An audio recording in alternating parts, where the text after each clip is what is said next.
Então, continuando o nosso estudo sobre a derrota daquele que nos odeia, que teve a cabeça esmagada na cruz do Calvário, eu quero falar agora e mencionar logo um salmo aqui, Salmo 27, versículo 1, só o iniciozinho. O Senhor é a tua força. Então, quando nós agimos concretizando aquilo que percebemos na palavra de Deus, nossos desejos, nossos sonhos, nossos anelos, todos eles se realizarão. Deleita-te no Senhor e Ele concederá o que deseja o teu coração. Deleitar-te no Senhor é ter prazer na sua palavra, ter prazer na sua lei, ter prazer em cada versículo, em cada expressão de amor, de autoridade, de zelo, de carinho, que ele dá na sua palavra como Pai amoroso, né? Então nós começamos de repente a compreender que muito daquilo que foi motivo das nossas orações, que nós rogamos, que nós pedimos a Deus, Ele já deu para nós, Ele já nos deu. E só nos faltava agir à altura daquilo que Ele deu. Só nos faltava agir de acordo com a palavra dEle, pela fé, para concretizar aquilo que Deus já entregou em nossas mãos. A palavra nos garante que Deus já nos deu. Bendito seja o Deus e Pai de nosso Senhor Jesus Cristo, que nos abençoou com toda sorte de bênçãos espirituais nas regiões celestiais. Então, primeiro, a bênção está num lugar invisível, que você não está vendo, então você fica preocupado, achando que teu filho não vai ser salvo, que a doença não vai sair, que o problema não vai ser resolvido. Mas quando você entende que Deus já te abençoou com toda sorte de bênçãos espirituais nas regiões celestiais, então você descansa, porque aquele problema com teu filho, com tua filha, com teu parente, aquela doença, aquela necessidade, aquela luta que se travou no seu trabalho, tudo isso Deus já resolveu para você. Agora você tem que se apossar da palavra, você tem que crer que essa palavra é fiel e verdadeira, né? Então, o que ocorre? Quando você começa a compreender que aquilo pelo que você orou, você rogou e pediu a Deus, Deus já te deu, e que só te faltava agora agir para que aquilo viesse à existência. A nossa redenção repentinamente tornou-se realidade, em vez de uma mera doutrina ou credo que a gente analisa ou ensina, né? Então a nossa fé é medida pela nossa confissão. Aqueles cuja confissão é negativa, certamente vão confessar fraquezas, vão confessar fracassos, vão confessar de um modo derrotista. Então a nossa fé, ela é medida pela nossa confissão. Quem confessa negativamente, confessa suas fraquezas, confessa seus fracassos, suas dores, seus sintomas, confessa o que não podem fazer, descem ao nível da sua confissão. A confissão negativa vai mergulhar ao nível daquilo que saiu da tua boca. Uma lei espiritual que muitos crentes desconhecem é o seguinte: nossa confissão nos governa. Nossa confissão nos governa. Quando você confessa o senhorio de Cristo no seu coração, então você entrega a sua vida nas mãos dele, entrega o coração. Então, feita essa entrega, acaba a preocupação, acaba o temor, nasce a fé.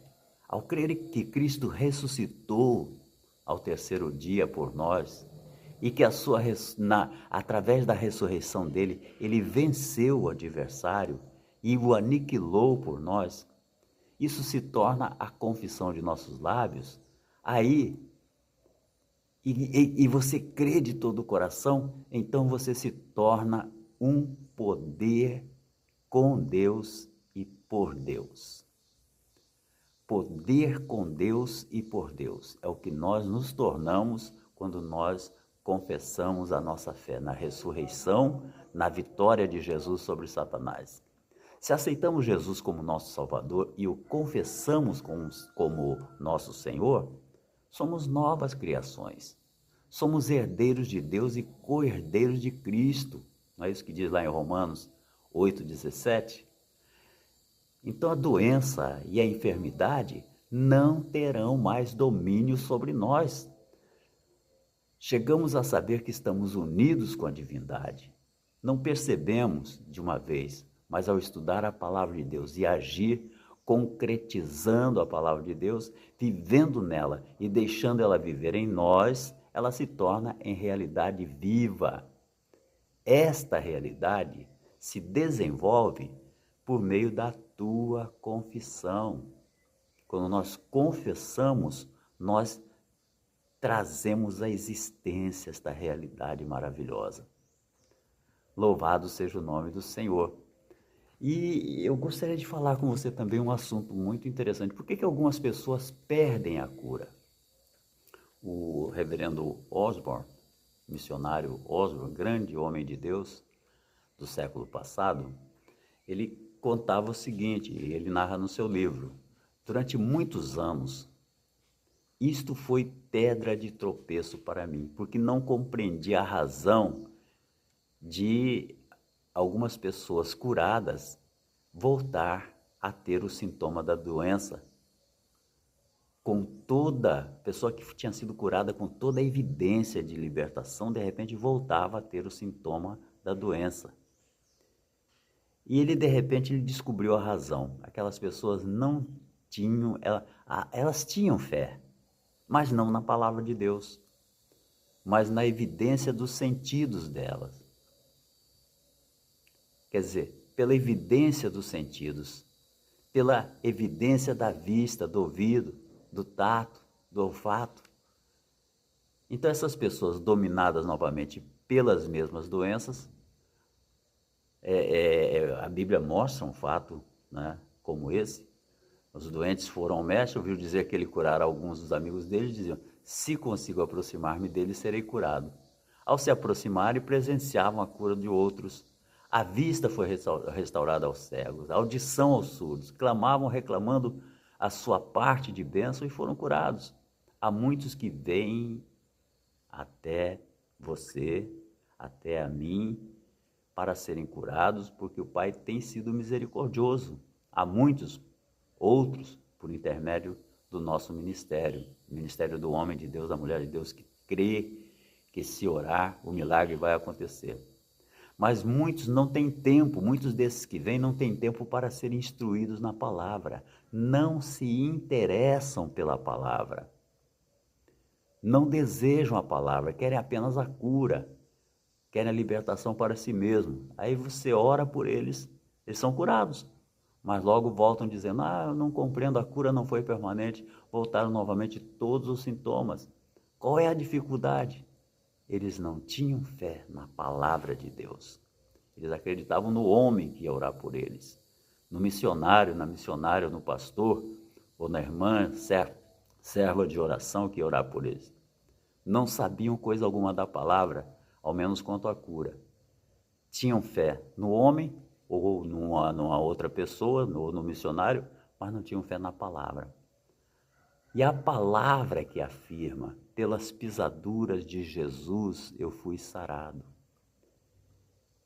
Então, certo homem sofria dos joelhos muito sério, uma dor muito grave, e os médicos diziam que ele ia ter que amputar a perna.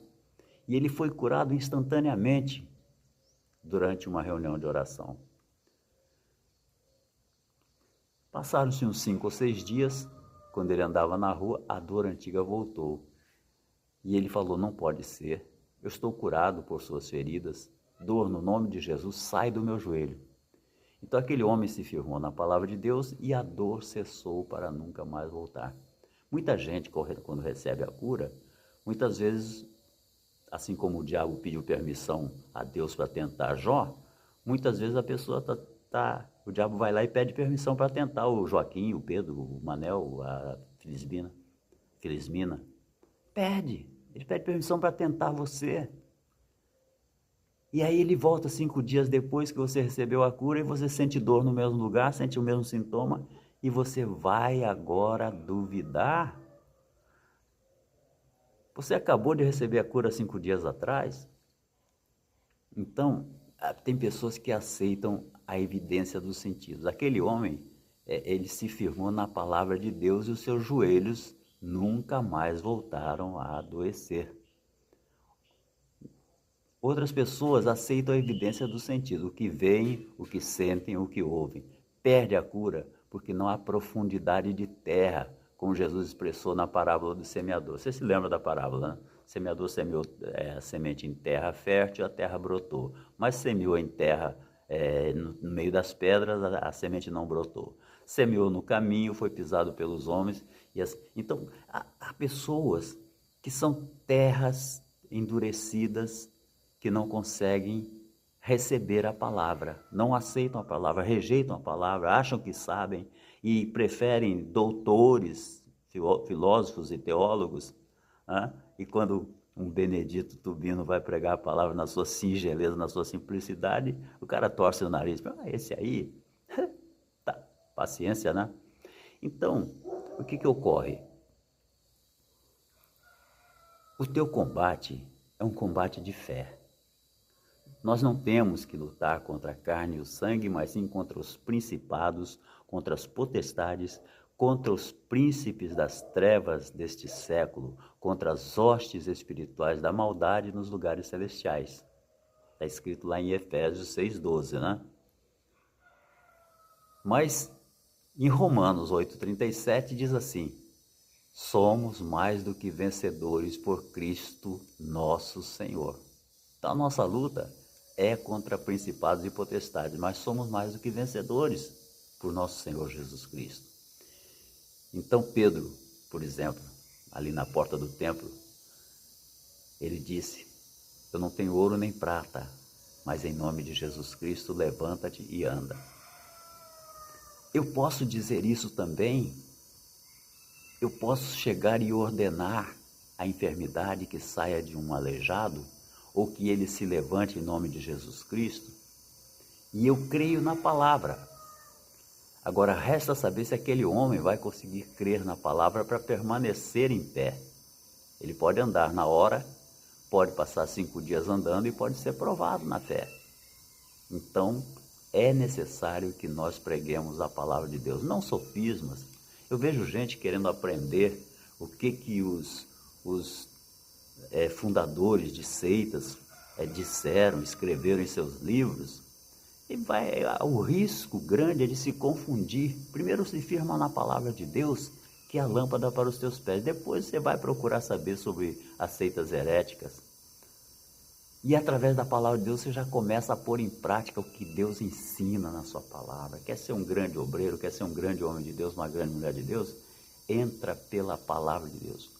E Paulo, quando expulsou o demônio da mulher louca, né? Em nome de Jesus Cristo eu te mando que saias dela. Então nós devemos louvar ao Senhor com essa autoridade. A autoridade que vem a nós não é para nós nos louvarmos a nós mesmos, mas para louvarmos ao Senhor. Amém? Deus abençoe, fique na paz do Senhor. Shalom Adonai.